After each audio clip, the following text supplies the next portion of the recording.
안녕하세요. 말씀도니치입니다. 현재 시각은 2023년 1월 16일 월요일 오후 5시 36분입니다. 오늘은 시장이 그렇게 큰 변동은 있었던 것 같지는 않고요. 지난주 말씀드렸던 것처럼 상단을 좀 노려볼 수 있다. 그런 모습을 좀 보이는 건 맞는 것 같습니다. 하지만 저희가 이제 지금 보고 있는 가장 큰 시나리오, 반등을 좀 더 해보고 그 이후에 시장이 꺾일 것이다 라는 것에는 큰 변동은 없었어요. 그러면 여기서 중요하게 생각해야 될 것은 과연 이렇게 올라가는 시장이 얼마나 더 반등을 할 수 있을까? 얼마나 더 반등을 할 수 있을까? 그게 이제 핵심이 되겠죠. 여러 가지 이제 지표들에서 어느 정도 거의 끝이 보이는 게 아닌가, 어느 정도 이제 반등이 거의 끝나가는 게 아닌가라고 하는 시그널들이 조금씩은 보인다는 거죠. 그게 사실 오늘이 되었든 내일이 되었든 확정적으로 반드시 오늘 내일 중에 라는 것은 말씀을 좀 드리긴 힘들겠지만 시황이 오늘인 내일이든 크게 변동은 없을 것 같아요. 현재 상황에선. 그래도 상황이 점점 끝자락으로 가고 있는 것 같은 상황이라, 그리고 제가 말씀드렸듯이 1월에서 2월 중에 어떤 변화가 좀 있지 않을까라고 말씀드렸었죠. 그래서 그 시점이 점점 가까우니까 좀 시황 분석을 오늘 좀 해보는 게 어떨까 그런 생각이 들었어요. 내일 또 미국이 이제 오늘 쉬는 날이다 보니까 내일 한국이 큰 변동은 없을 수 있거든요. 그러다가 내일 오후에 갑자기 미국이 장이 열리면서 한 번에 그런 변화들이 있을 수도 있는 상황이라 일단 금일 기준으로 가능한 시나리오들을 한 번 더 점검해 볼 수 있는 시간을 좀 갖도록 하겠습니다. 기존의 시나리오에서 크게 변동된 상황이 없기 때문에 간단하게 일단 점검하고 향후의 시나리오가 어떻게 될지를 한 번 더 보고 넘어가도록 할게요. 자, 일단 장단기 금리차 같은 경우는 마지막 파형을 그리고 있죠. 여기가 갭이라서 좀 해석이 어렵긴 하지만 일단 여기 있는 파형 형태를 좀 보면서 꺾인 부분이 좀 있기 때문에 1파, 2파, 3파, 4파, 5파라고 해서 기존 저점을 이제 뚫고 내려가면 끝인 거예요. 그러면 이게 마지막 5파가 돼서 여기 보이는 주황색 시그널이 이제 끝나게 되는 것이다. 그렇게 되면 여기서부터 돌리겠죠. 그래서 제가 여기서 말씀드렸던 게 대략적으로 1, 2월 정도가 될 것 같다. 내려오는 기간을 봤을 때는 2주 정도 더 걸릴 수 있겠죠. 2주는 더 걸리면 1월 말쯤, 이쯤이 되지 않을까? 이렇게 해서 돌아가는 게 그렇게 봅니다. 시그널이 이게 마지막 5파라고 하면 여기서 끝을 봐야 될 거예요. 여기서 과매도권 들기 직전이니까 마지막 5파라면 끝까지 일단 내려갈 수 있을 것이고 그 이후에 이렇게 돌리려고 하겠죠. 그러면 시그널이 조금 내려가더라도 돌리려고 할 거니까 주봉에서도 바닥을 돌리면서 이런 식으로 돌리려고 할 겁니다. 이제 시그널이 점점점 이런 식으로 올라갈 수 있는 시그널을 보이고 있죠. 이게 다이버전스라고 해서 시그널이 이제 더 이상 또 꺾이지 않고 내려가지 않고 올라가려고 하는 시그널을 이런 식으로 보일 거란 말이죠. 여기서 이런 식으로 보일 거니까 여기서 시그널을 지지하고 올라간다. 시그널 지지하고 올라가면 이제 전체적으로 상승 사이클로 돌아가게 되는 거예요. 그럼 월봉도 지금 아마 과매도권 들어가 있을 거니까, 그렇죠? 과매도권 들어가 있죠. 스토캐스틱 같은 경우도 완전히 과매도권에 들어갔고요. 여기도 지금 RSI가 과매도권 들었다가 한번 반등을 시도하면서 과매도권 하단에서 올라가려고 하는 시그널을 보이죠. 앞서 보셨던 것처럼 일봉 주봉이 파형 자체가 완료된 이후에 돌리려고 하는 시그널이기 때문에 여기서 충분히 돌리려고 하는 시그널을 보일 겁니다. 그러면 장기적으로 이렇게 올라갈 수 있는 시그널이 만들어질 것이다.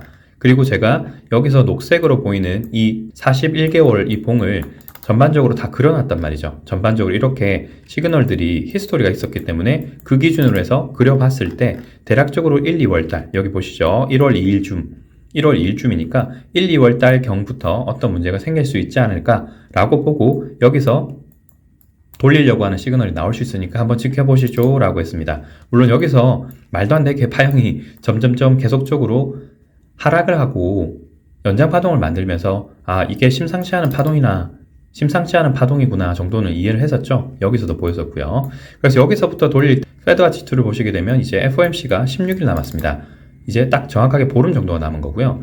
현재 상황은 크게 변동이 없어요. 475에서 500이 거의 확실한 확률로 고점이라고 인식되고 있고 근본에는 450에서 475까지 올릴 것이다 라고 하는 게 93% 확률입니다.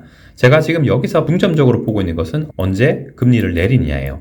지금과 같이 금리가 더 올라갈 수 있는 상황인데 어디까지 미국이 버틸 수 있겠느냐, 용인할 수 있겠느냐가 가장 핵심입니다. 지금 보고 있는 건 7월에서 9월 사이쯤으로 보여요. 왜냐하면 지금은 확률적으로 여기서부터는 좀 떨어지는 부분이기 때문에 이게 7월이 될 수도 있고 9월이 될 수도 있고 혹은 그 뒤쪽이 될 수도 있습니다. 현재와 같이 금리가 올라갔을 때 대부분의 신흥국들에서 돈이 빠져나올 것이고 바젤3가 시행되면서 대부분 6개월에서 8개월 정도 이후에 문제들이 생기기 시작하거든요. 그리고 금리를 올리면서 이미 대부분의 나라에서 타격을 받고 있습니다. 한국도 예외가 아니죠. 그래서 97년 IMF 때처럼 작은 문제들이 지속적으로 개발도상국에서 발생되고 그것의 도미노 영향으로 인해서 중진국, 선진국들이 자발적으로 다 돈을 빼게 된다면 글로벌 증시가 출렁하면서 급락을 할 수 있는 겁니다.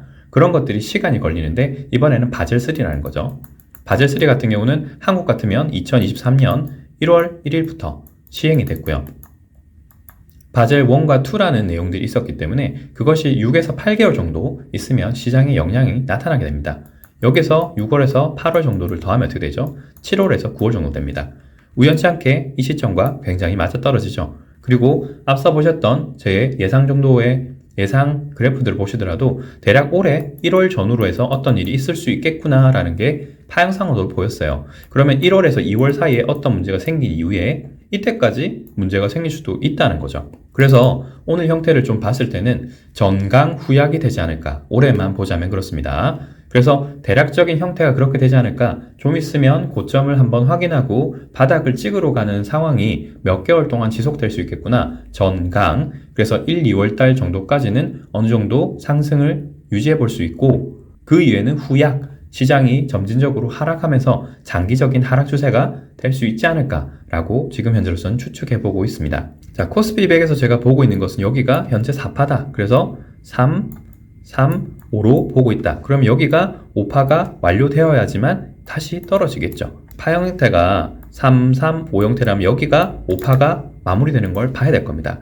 1시간 봉으로 제가 대략적으로 한 번 더 그려놔 봤어요. 이게 현재로서는 파형이 완전하지 않습니다. 파형이 완전하지 않고 갭 있고 갭을 몇 개 만들면서 파형이 조금 이상하게 지긴 했어요. 하지만 그럼에도 불구하고 이런 식으로 파형 형태를 한번 그려본 것은 1, 2 이후에 여기까지가 지속적으로 3파가 연장되고 있는 것이 아니냐. 그래서 녹색 형태로 1, 2, 3, 4, 5 형태로 가고 있고 여기가 1, 2, 3, 4, 5 형태로 그려서 1, 2, 3파가 완료된 이후에 여기서 4파 조정받고 다시 5파로 돌려서 318 정도를 확인해 볼 수 있는 거 아니냐. 그렇게 지금 보고 있습니다.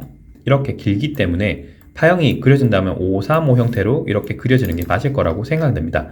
여기 보시는 것처럼 갭들이 있었기 때문에 갭들을 다 채우고 여기 아래쪽에 갭이 하나 더 있긴 있어요. 그래서 이런 식으로 지금 조정을 해서 내려와서 한 번 더 확인해 볼 가능성도 있습니다. 일단 현재로서 파형은 이게 3파인지 5파인지는 불분명해요. 하지만 전반적으로 봤을 때는 이 녹색으로 보이는 큰 3파, 1, 2, 3파가 거의 끝나가니 아니냐라고 생각하고 있고요. 그래서 1, 2, 3파 여기까지 올라오고 일부 조정받고 다시 올라가려고 하는 시도를 보일 거다. 위에 보이는 하나의 갭이 더 있고요. 그래서 여기까지 시도해 볼 수 있는 상황이다. 아직까지 완전히 이렇게 시그널이 꺾인 게 아니기 때문에 그리고 파형 해석이 여기서 끝나지 않았기 때문에 충분히 한 번 더 시도해 볼 수 있는 상황이다. 그렇게 보입니다. 나스닥도 크게 다르지 않습니다. 그런데 여기서 볼 수 있는 옵션이 몇 가지 좀 되는데요. 아직까지는 정확하게는 알 수가 없어요. 다만 전체적으로 지금까지 봤을 때는 1파, 2파, 3파, 4파, 5파인데 5파가 현재로서는 1, 2, 3, 4, 5 이런 식으로 될 수 있지 않을까 라고 보고 있고 두 번째 옵션으로는 1, 2, 3, 4, 5가 여기까지 끝난 이후에 지금 새로운 반등 3파를 만들고 있고 이제 이 반등 이후에는 5파로 떨어지는 것이 아니냐 그렇게 보고 있습니다. 그래서 한국 시장과 마찬가지예요. 똑같이 지금 진행이 되고 있는데 나스닥 같은 경우는 파형이 좀 이상하게 해석될 수 있습니다. 현재 여기서 보이는 형태가 실질적인 3파 형태를 보이고 있기 때문에 뒤쪽이 연장이 되든 연장이 되지 않든 어쨌든 한 번 더 갭을 메우러 가려고 하는 형태를 보일 것이다. 그때 나오는 형태를 보고 1파, 2파 이후에 3파가 연장되고 있는지 연장된 이후에 한번 조정을 받고 다시 상단을 높여서 12,208까지도 올라갈지를 한번 봐야 되겠죠. 일단 중요한 것은 여기에 보이는 갭은 무조건 한번 채우려고 시도를 할 수 있다는 겁니다. 전체적으로 시장을 봤을 때는 오늘이나 내일이나 크게 바뀌지는 않을 것 같아요. 특히 미국 시장이 오늘 마틴 루터킹 데이로 휴장이기 때문에 다른 시장들도 크게 변동할 것 같지는 않습니다. 오늘 시장을 보시면서 제가 설명드렸던 내용을 기준으로 다른 시장들을 혹시 보고 계신 분들은 해석해보고 맞추려고 하는 시도를 한번 해보시는 게 좋을 것 같습니다. 어쨌든 전체적으로 다른 이정표들과 함께 맞춰보신다고 한다면 해석에 큰 무리는 없을 상황으로 지금은 보여요. 저녁에 한번 시황을 한번 더 보고 변동사항이 생긴다면 내일 아침 또 카카오톡으로 말씀드릴 수 있도록 하겠습니다. 오늘 영상은 여기까지입니다. 시청해주셔서 감사합니다.